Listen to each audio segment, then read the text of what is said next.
The broadcast is now starting. All attendees are in listen-only mode.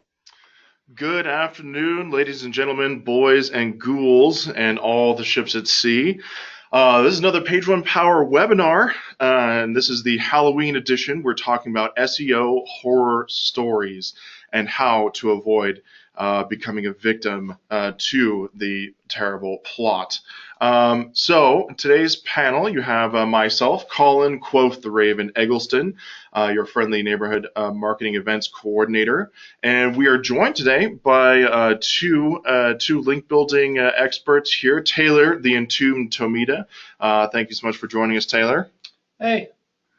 Hey, and Taylor is also a technical SEO specialist as well, since a lot of these tales of terror do involve technical SEO aspects as well. And we have Devin, Bump in the Night, Boudreaux, link building expert and all around great guy. How you doing, Devin? Doing great. Doing great. Excellent. So today we're talking about Halloween horror stories and SEO horror stories, and how to avoid falling victim to them, and how to avoid being part of your own horror story. So we're having a little bit of fun today, and we're talking about some stories that we've kind of encountered, tales of SEO terror. But we'd love to hear from you, from our audience. So please submit your questions and your tales of terror to our question through the GoToWebinar interface there, and we will address them on the air as we have time. So I want to thank you for that, and let's go ahead and get to it. Make sure to follow us on Twitter at Page1Power and join the webinar conversation too, hashtag P1P webinar as well. So 'twas a dark and stormy night when the SEO monsters came out to play. So I'm going to be starting off for this section. We're going to be talking about some stories that I have seen, some horror stories that I have seen in the wild. The first is the story of the telltale text. So as a young and naive link builder, back in the day, I encountered on a site that we were partnering with. I noticed in the footer area of every page that there was this kind of weird kind of blank area with nothing really kind of showing up. It was just white. It was just kind of this white, padding at the bottom.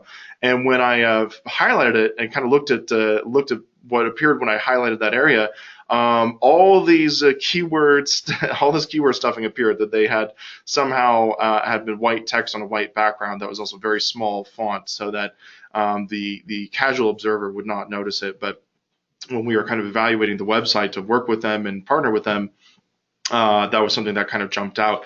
And we also noticed kind of beforehand that they were showing up in some kind of strange search results as well. What happened is that their developer, and whether through some nefarious means or not, or whatever their intentions were, they had inserted that into the bottom of every page in order to try to help rankings, I suppose, but it really wasn't helping. Wasn't really helping. It's not a very good practice. So keyword stuffing with hidden text, it looks like a ghost, and it is almost scary as a ghost because it's a low value signal that you don't want to be sending to search engines and to your audience. The other one was we'll call the pit and the subdomain. This tale of terror comes from, we were talking with a client, and they rolled out a great new blog, just beautiful. Everything's updated, everything is current, everything is just gorgeous. But their traffic tanks overnight after they deploy it. And when we investigated, we had found that in the staging environment, which is pretty common in the staging environment, when they're getting everything, in the sandbox, when they're getting everything ready to move over, they had everything set to meta. It was the meta robots, no index, no follow. Every single page on the blog subdomain visit, the whole subdomain was pretty much invisible, which is kind of what you want when you're in a staging area. When you're kind of playing the sandbox, you don't want search engines to kind of pick up your test efforts. But those had not been removed upon deployment. So basically turned their entire site, their entire blog into a ghost. It disappeared. So that was a pretty scary one that we saw. Obviously, their traffic did recover, but it was pretty scary in the moment. Have you guys ever seen anything like that before, Taylor and Devin? I mean, yeah, it's definitely, it's always going to be something you want to look out for when you're launching new things or trying new things out. But yeah, definitely happens way more often than you'd think. It's pretty scary. It really is, and it's kind of a cautionary tale too when deploying, making any changes, to always check for things like that. And if your developers don't have an SEO background, it helps to just get an SEO's eye on it to kind of look for those things, because sometimes that's one of the first things we look for, is kind of looking for that HTML in there. And finally, the last one is kind of similar, but this had been going on for a long time. It wasn't just kind of a new thing, but we're having conversations with a potential client, and they're saying, well, we can't find anything, or we can't find our site in Google. Nothing's pulling us up. What's going on? And again, somehow their user agent guidelines in the robots.txt was set to disallow everything, basically after basically everything. And so Google typically will follow that parameter and do that. So don't make your site disappear by doing that. But that was a scary one too, because it's like, they're desperate. Obviously, it's a business. You're losing valuable money, and you're losing opportunities for growth and for for sales the longer that your website is like that. So always check your robots.txt. Well, those are my 3 quick ones. Let's move on to Devin. Tell us your horror stories. One time we had a client and they were wanting to rank locally, and I called this a local SEO fiasco. They didn't actually have a local address or phone number or any type of real local NAP information to help them rank locally. But being that they were an online business, they had picked out, we want to rank locally for this, and this city, but they really didn't have any of the tools in place to allow us to get the best local rankings possible, and that was blatantly a nightmare. What are some things, because I know that certain products, certain things like like the BSU, like I've BSU has their own. There's like a licensed Boise State University retail shop, and they sell things regionally, and they may have they may have a local presence here and there, but maybe they want to rank locally in other areas where the Broncos are popular. Is there a way to kind of are there tools to really kind of to help that along, even if you don't have a physical location, or is it always just something to be avoided? I mean, you can focus on certain local keywords and type of pages on your site to kind of drive the local influence aspect of it. But I mean, I've seen some clients in the past or heard about businesses getting a PO box for those certain areas, because a lot of the local directories that they're going to help you rank locally want an address, they want a phone number, they want things like that. But even getting just some normal resource type links and things like that will actually help them rank pretty well. Well, it's good thing to keep in mind, because sometimes even if you're sometimes ranking locally can help. But let's move on to the descent. So this one can affect just about anybody here. Diving into a backlink profile and see just how scary and terrifying it can be. So what do you mean by this one? What is kind of the horrors that can come out of this situation? Well, I feel especially a few years ago, you'd get a lot of clients coming through the door that may have had some less than appropriate link building done in the past, which because back then it was a little more the norm and whatnot. And or if you're going through competitors ranking and just going through their backlink profile using the handy dandy Majestic and just going through that and just seeing just lots of really spammy black hat links or just sketchy links where you kind of scratch your head or just run away because you're really scared. Lots of dummy domains, overabundance use of the same anchor text, stuff that is just thrown up on really quickly spun like WordPress and like blog type sites that haven't been updated in years, or they have like a really sporadic list of like stuff posted with a bunch of links back to the site you're backlinking. But it's just pretty scary looking at like different practices that used to be in place a lot more than they are today, and or certain black hat practices that are still being done today. So I don't know, it's just pretty scary looking at what some people would think is okay in terms of link building. I mean, yeah, as times change, certain practices evolve and change as well, and it is pretty scary because sometimes, I mean, I think now with RankBrain and with the kind of the current state of affairs where, okay, maybe Penguin isn't so punitive as it necessarily just is able to now ignore a lot of spammy or low value links in your backlink portfolio. But time was where there was a certain threshold. If you had enough of those links, you could risk a site-wide penalty, a manual penalty as well, and that could be that's about as scary as it gets, because that's almost time for a new website at that point. Losing money is definitely scary. Yes. And traffic. Okay, so blog smog. So a client wants you to push their blog and claims it's full of great content, and it's just company news and updates. So things that are not super relevant outside of a small industry, or maybe even just the company itself. It's not a lot of appealing content on the blog. What are some things that you've seen, and how can we combat this? How can we make this turn this into a success? I've seen clients come through super nice and asking them like, what do you have on your site that people would want to link to? I'm like, oh, our blog, we update it all the time. There's tons of useful information in there. You go in there and look, and it's all just company-centric stuff. Like, we opened up this building, or we were involved with this event. We have this new product out, and all. Not that the information isn't valuable. It's more valuable for customers or for people internally. But in terms of stuff that people would want to link to, that's not, in my opinion, the kind of content that people are going to want to link to naturally. And the way that you can go about that is just kind of asking. I'd always ask them, well, would you want to link to this? And then just kind of looking at the industry and what people are actually talking about. What are questions that people are asking that aren't being answered? Kind of just what people are sharing within whatever niche or world you're in, and kind of focusing content on the blog around that. And just kind of looking at, ultimately, what do people want to read? What are people going to want to share? How am I going to actually get good natural links back to this versus company news? Yep.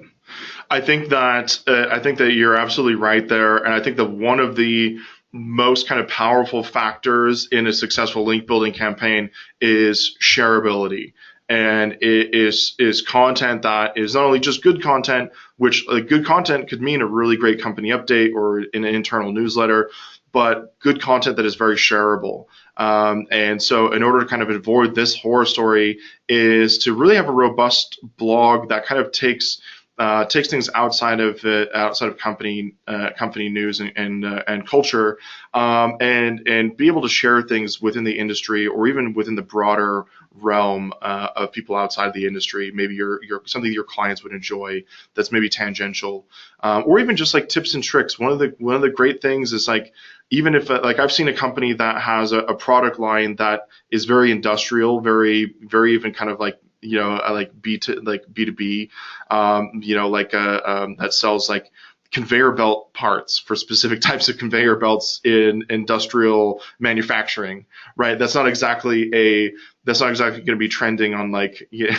trending on like all the all the pop culture blogs, but things like that where a technical industry you can share maybe installation, cleaning tips, how to make this part last longer, how to install it and save money. So some things like that can actually be valuable, leverageable information that you can share to people that that are in your consumer base, that might be appealing to decision makers. So yeah, lots of really good opportunities there. Any other thoughts on that?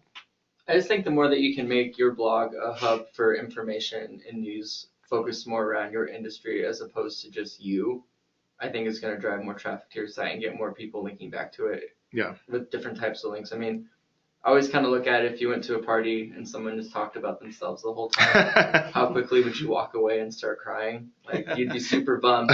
Whereas if someone was super helpful and was talking about things that were interesting to you, you would keep talking to them. You'd maybe even if you walked off, you'd want to go back and keep talking to them.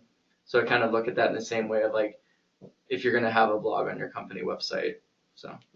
Yeah, well, just like in Dale Carnegie's How to Win Friends and Influence People, one of his number one tips and tricks was asking, at a party, if you're having a dinner party conversation, ask people about themselves, take an interest in what they want instead of just talking about your own achievements and whatnot.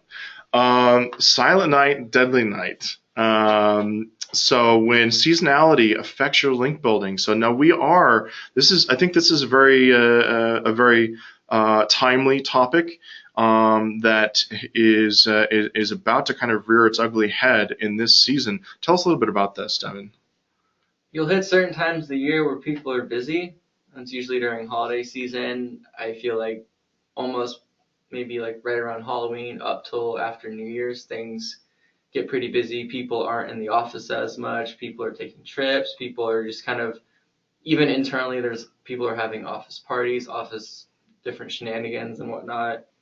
To the likelihood that your emails are going to be read or responded to, just like I don't want to say it shrinks like drastically because it kind of depends what like industry you're in, but over like in general, they are going to go lower. You're not going to get as many replies and responses.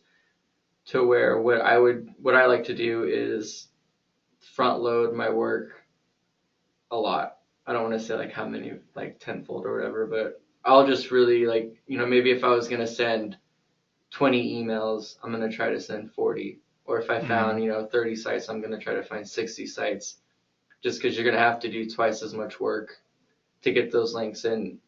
Every year that I've done that, it's worked. I've hit all my goals doing that, to where I think that's a pretty good practice to use. And then another thing is with like businesses, like your budget's ending and whatnot. Oh, yeah. That kind of affects stuff. I mean, I don't know. It's just kind of that time of year, people are still business focused, but they do have other things going on, to where people just aren't in the office as much and people aren't on their email quite as often, to where you're going to have to push forward a lot more to get the results that you want. I found too, one thing that's important to kind of keep in mind is like, you can, if you're doing manual outreach for link building, one thing that happened to me, I was more kind of on the looking at blog owners and things like that, or if you're talking to a larger blog or maybe like a news site, you might not get a response for an entire month, and that's not because the company shut down for a month, but maybe that one person checking that one inbox just happens to, this year is their big year and they're taking a 3-week vacation for Christmas. And so, but the rest of the company is there, and the rest of the organization, they're still putting out content, everything's humming along. But that one person is not checking their inbox, and it can shut down a link building opportunity very easily. And so I think your advice there, I think, is getting your outreaches in early in December. It is coming up. End of November, early December, if you're trying to earn links for that last month of the year, start early and often, just like voting, right? No, not really. But don't vote often, just vote once legally in your election. Anyway, so and I wouldn't, yes. I would say I wouldn't, like, let's say you found some good targets for links in November and December. You've outreached them, they're not getting back to you. I wouldn't just cancel those and be like, all right, I'm never going to contact these people again. At that point, just kind of put them on the back burner, and once January rolls around, I would contact all of them one more time. Like, you don't need to like pester them over and over again, but just be like, okay, maybe they were busy during the end of the year, whereas January, most people are back in the office. Yeah. They're kind of new year, everyone's like pretty energized and whatnot, to where I would hit them up again. I think that the first week of December is going to be your best bet, and I think the last couple days of December post-Christmas are going to be your best bet. for getting responses. I've had a lot of people come back to me say on like the 26th or even the 27th and say, I'm still out of the office, but I'm bored and checking emails, and my family's driving me crazy. So how can I help you? And things like that. So yeah, don't give up hope. If you haven't heard anything in those intervening weeks, usually after Christmas, 26th, 27th rolls around, things really start to get more stable.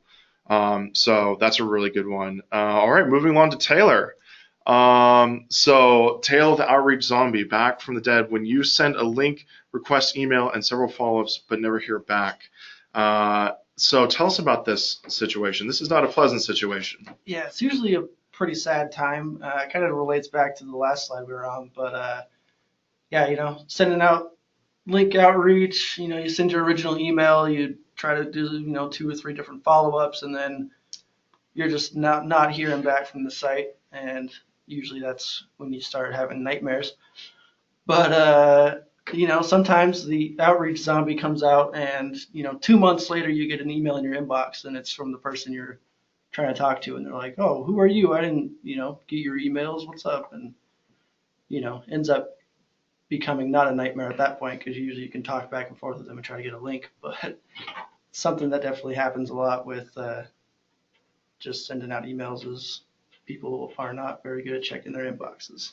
If you know that you're sending to a good email, you know that the email is being checked, and you don't hear the responses back within a month or even like a reasonable amount of time, is there a way to kind of like, would you give an advice as far as like moving forward? Do you then try to contact someone else at that site to try to get a timely response, or do you just wait and sit on it? What's the best approach here?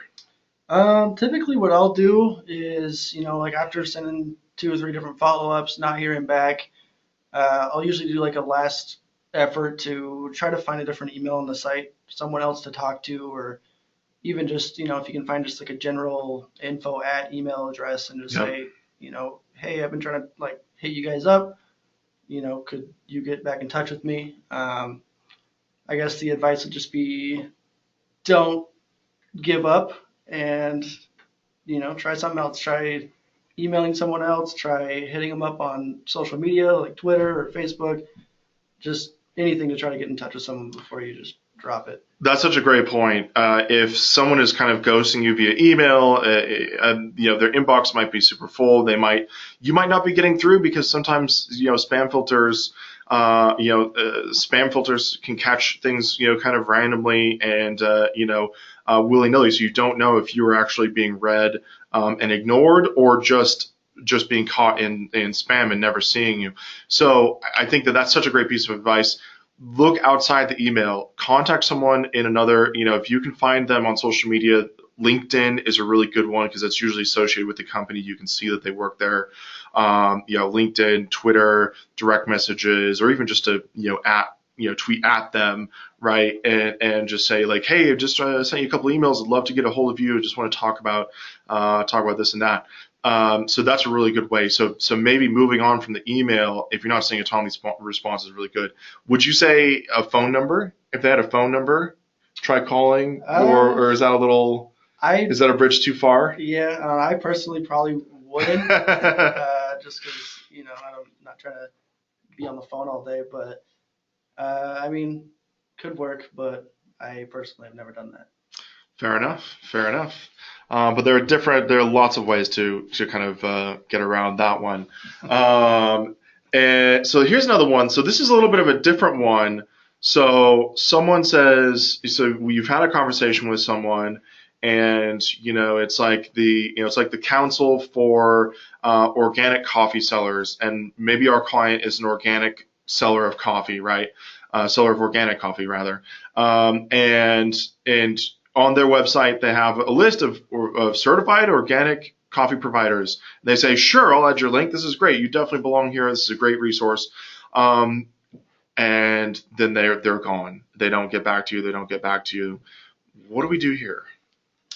That's a tough one. It's something that I deal with a lot. I'm pretty sure I'm probably dealing with it right now with some clients. But yeah, you get I'll get this added with my next site update, and then you just never see that happen. And yeah, I guess my advice would just be keep trying to get back in touch and just say, hey, do you have any updates? What's going on? Why is this not up? Kind of thing, and hope you get a response. I guess at that point, if you don't, it could be kind of like the last thing, just trying to go different routes, someone trying to find someone else on the site, emailing them or hitting them up on social media and things. But Yeah, I think that, trying the other routes. One thing that I will say that I've seen work in this situation is if you give them a specific date that you're going to follow up with them, and don't do it in a harsh way or anything like that, but just say like, hey, okay, thanks for saying you'll add my, they say, okay, I'll add your link. I'll get to it when, the site updates in a month. And then you can reply, oh, okay. So if I don't, I'll check back with you on the 31st of this month if I don't see the link until then. If I don't see the link by then, and then I'll just check back on you. Typically, if you say, hey, you're making a promise to them, you will hear from me more, and I will keep pestering you until I see the link up. And here's the actual date I'm going to email you again about it. Typically, they will say, okay, I don't want to, I don't want to get more and more emails from this person. Let's just go ahead and just add the link. Let's follow through with my promise before they say they're going to email back. I've seen it work. Obviously, it's not a panacea, but it definitely can help. Excellent. All right. Okay, so Creature from the Black Hat SEO. So we kind of talked a little bit about this, but I want to get your take on when you're looking at a backlink profile, what are some kind of things you look for that can tell you that a site may have bought some links, or maybe that's not the best profile, not the healthiest profile? With this, I'm doing different audits and whatnot. I'll typically, first thing I'll do is I'll run like their backlink report in Majestic and check out the referring domains tab and just kind of scroll through that and see if there's any sort of like, is anything weird looking that should be like investigated, or like things that you're seeing multiple like, different URLs, but different sites, but the URLs are all like, links list number 1, and then there's like 100 of those on a bunch of domains and stuff. So I guess just, taking a quick look at things first before you just dive into a spreadsheet of, 5,000 backlinks. But usually you can kind of sort things and pull up some wacky nightmare backlinks. One thing that I've seen, it's not very often, but one of the kind of the dangers, another horror story that can crop up with buying too many backlinks, or if you're working with someone that has a backlink portfolio of questionable nature, is that sometimes people that we're trying to build links with, and that sometimes people that we're outreaching to, they might do their due diligence on us because we're not the only SEOs around, right? And so if we're asking for a link on their resource page, or if we're talking about content, and they say, well, sure, okay, this guy wants us to link to them. Well, let's see who I'm linking to, right? And they pull up your site's backlink. They pull up the client's backlink portfolio. They see, they have 750,000 backlinks from like 6 domains, and it's not looking good. We have a lot of, maybe spam links, maybe a lot of, keyword stuffing, things like that. I don't know if I want to give them a link. And so then you as a business, you can lose out on potential links.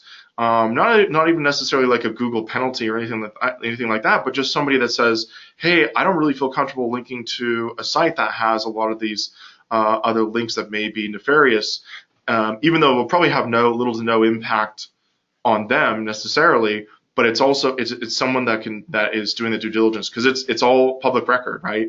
And so I think that's a horror story that you want to avoid. And by getting the right links and not buying spammy backlinks, I think is a really good way. I'm not trying to turn this into a sales pitch for Page One Power, but here's the sales pitch for Page One Power is that we will help you acquire those high quality links. Right, so that you don't scare people away. Your backlink portfolio doesn't scare people away, and potential linkers. So yeah. Anything else to add there, guys? That's why I think it's important to have your site audited and set up properly and gone through before you really start doing like a link building campaign, because the likelihood that you're going to be able to rank is going to be much lower if you got some bad apples in the cauldron. Because it's not just Google. We get so fixated on Google that we think they're the only ones that's going to care about a backlink portfolio. But what if if someone has like 20,000 Fiverr links that they got off of Fiverr or whatnot, and you try to ask for a link from someone like Rand Fishkin or whatnot, and he's like, well, of course I'm going to check their backlink. I'm going to see what's going on with this site, and he might be hesitant. I'm not trying to speak for him, but someone out there might do their due diligence in it, so it's good to kind of protect yourself from that. So we'll open it as we kind of conclude today's webinar. We're a little bit shorter this time, but we wanted to make sure that we packed a lot of content into a short amount of time. So if anyone has any questions, please submit them now through the questions panel in the GoToWebinar interface. We do have one question already, kind of a fun question from Dean. Dean says, "Are developers zombies or plants? Zombies or plants?" That's a tough question. What do you guys think? Developers, plants or zombies? I'll say plants. Plants. Why plants?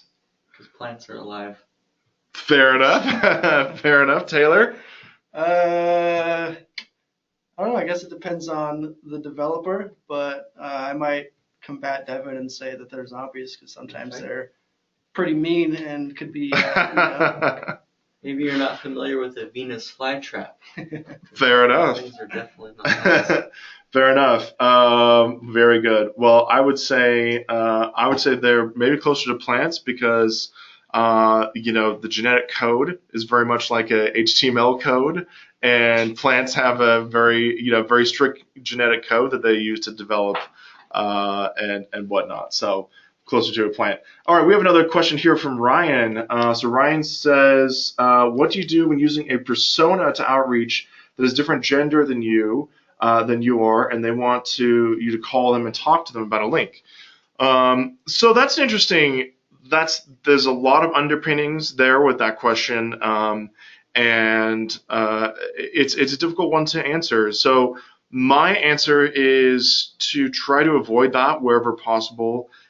In that situation, and basically, if you are using so like this can happen a lot if you're working with a client and they want you to use a domain email that's under their domain, and maybe the domain email is like tom@client.com. And that's their main ghostwriter. That's the person that writes all their content. That's like their main outreach person, and that's kind of the face of their content. And so that can definitely happen. It's a pretty common situation. And if you're a link builder and you're female or whatnot, and you're not Tom, and you don't look like the public pictures of Tom, that can be a tough situation. Here's what I would do. Is if you are in this situation, somebody who says, let's have coffee, let's talk on the phone, I want to talk to Tom, I think honesty is the best policy, and this may lose you the link, absolutely, it could definitely lose you the link, but it's a lot better than trying to pretend or trying to do like a situation comedy type thing where you have to pretend to be someone else, or you get someone else in there to sit in for you. So I would tell that person, hey, actually, this is a ghostwriter. This is account that we ghostwrite for, and there's a lot of people in control of this account, and I just happen to be the one that communicated with you at that time. I would, however, still be willing to hop on a call with you, but just know that that Tom is a professional. Is kind of a face of the content for this company and isn't necessarily a real person. And so then kind of get that out there, be honest with them and say, yeah, I'd still like to meet. I'd still like to talk because this is still real. This is still a real situation. What do you guys think? Have you kind of dealt with that at all? Well, one thing, if I'm setting up an email for a persona, or even like if we're talking with the client, they're like, oh, we'll give you a domain email. Like what should the name be? Mm-hmm. It's that's happened a lot. I'll always try to go for a gender neutral name. Sure. Honestly, I feel like if to where like if you had to talk to them, it wouldn't seem strange, like whether you were a guy or a girl, for instance. Another thing, if there's times where I'll get asked pretty often, like, oh, can we set up a call? I'd love to talk about this. I'll just straight up tell them like, well, hey, I'm actually like working for this company. Like, I'm doing outreach, like link building for them. I don't think that you should have to ever hide that you're doing link building, especially for like most of the link building I do. It's like very resource driven. I don't really like, how are you going to hide what you're doing? Mm-hmm. You're not doing anything nefarious or like wrong, to where I'll just be upfront, like, hey, this is what I'm doing. This is who I'm with. Like, we can talk, but honestly, like, you should talk to the project manager, whoever's in charge. Like, they'll be able to answer way more of your questions, because it's usually, I think more often than not, if they're trying to talk to you, it's because they want to do some type of business relationship. They're trying to either sell you on something, or they want to set up some type of like ongoing business relationship, to where there's no way that I'm going to honestly be able to answer those type of questions more often than not, at least in my experience, to where I'd rather get them in touch with a person that can help them as best as possible. And instead of making them like jump through hoops, I guess, I'd rather just point them in the direction they need to be. And I think the persona thing, I think it's a bit of a hot button topic, but it's more common than you think. So like if you take any like high profile public figure, be they in the political realm or in the pop culture realm, and you look at, let's say, their Twitter profile, right?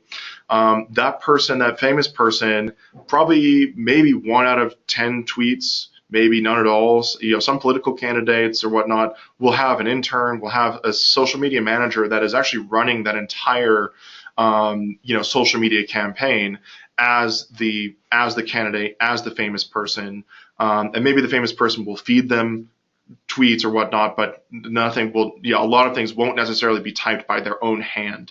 And I think so in that's definitely persona, right? That's definitely that type of thing. So that's a very common thing. So I think people get kind of, prickly around the persona talk, but it's more common than you might think.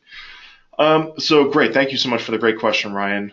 So moving on. So Kyle asks us, should I not blog based on keyword-rich content, but solely on shareable content? Absolutely great question, Kyle.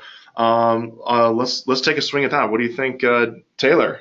I would probably go with trying to do both. Obviously, you're going to want to go the shareable route. You want to write things that people care about, people that, answer people's questions, things in that nature. But I don't think you can, I think you can do both. And when you're writing it, have different, keywords in mind and build the content around them, but, still trying to keep it as user-friendly as possible. But I honestly, I think you can do both, and you should do both. Devin? That's exactly what I would say. I don't want to regurgitate what he just said, but yeah, same thing. I agree. I have a little bit of a different approach. I would say go more in the shareable direction, but in shareable meaning, my definition of shareable is a little bit different in that something that's very useful, that's inherently useful to your audience and to your niche. And so useful, I would say, is the word that could be more guiding than shareable or keyword rich. Keywords, that's such a sticky topic because it changes so often, and the answer is really tough because there's no real formula for like, okay, if you have this word 5 times on a page, you're set. If you use it 6 times, you're spamming. And 4 times is not enough. You won't rank. No one's ever going to see your content. And so it's like that formula. It's so hard. There's no real formula that we know of, right? To kind of master that, to kind of perfect that. And so instead, we focus on what we can control. And what we can control is how useful the information is, how useful the content is, and just how fun it is. If you're legitimately having fun writing content for your company and for your blog, then people will see that in there and they'll be able to share it. And the keywords will just kind of take care of themselves. Unless you're writing about something completely off topic, which you don't necessarily shouldn't be as well. So great question. So excellent. So that's our questions so far, unless anyone wants to submit one at the last minute here. But we're going to go ahead and just start wrapping things up. I want to thank everybody for joining us today and for great questions. And I want to thank Devin and Taylor for their contributions to our horror story today. And I want to go ahead. We'll do a quick poll. Poll today is let's just go ahead and poll question is, what would you like to, or would you like to know more about what Page One Power can do for your business? Just a really quick poll there, and we just want to thank everybody for joining us as well. Halloween is one of my favorite times of the year. I really do enjoy it. The weather is perfect. The leaves, the fall atmosphere is so great. I believe there's this new thing. I haven't heard of it before, but it's a pumpkin spice latte. I've never heard of it before, but I hear they're quite good. I encourage everybody to try it out as well if you haven't tried a pumpkin spice latte. I hear it's a new thing that people should check out. So thank you so much for everybody for voting. I'll go ahead and close the poll now. Excellent. Oh, hey, we got one more quick questions from Ryan. What is your costume going to be for Halloween? We'll just do that one real quick. Guys, what are your Halloween costumes going to be? I honestly haven't decided yet, to be honest. Okay. Maybe a Grim Reaper, maybe. Okay. Nice. Taylor? Yeah, also undecided. My girlfriend and I are still trying to figure that out, but I will let you guys know when I figure that out. I actually have thought of mine. I'm going as if you've seen the horror film called The Strangers. There's one of the bad guys has wears a suit and tie and has like a burlap sack on his head. That's pretty spooky, if you ask me. I have the female mask from that movie. Really? Yeah. House. They're very scary. Actually, they're doing a follow-up to that one. They're doing a sequel. Very, very good movie.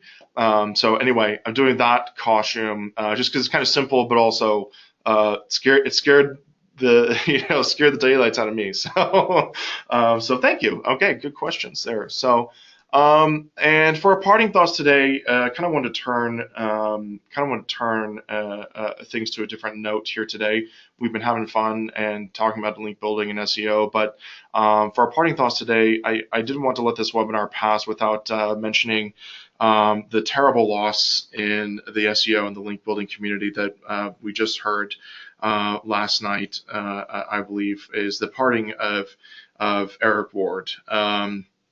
Truly great figure in our industry, wonderful human being.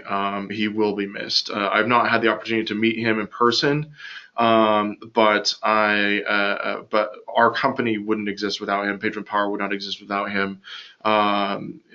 He was, as I put John Ball's tweet up there. He's our mentor. Without his help, Page One Power could not have happened. He gave us the bones of link building.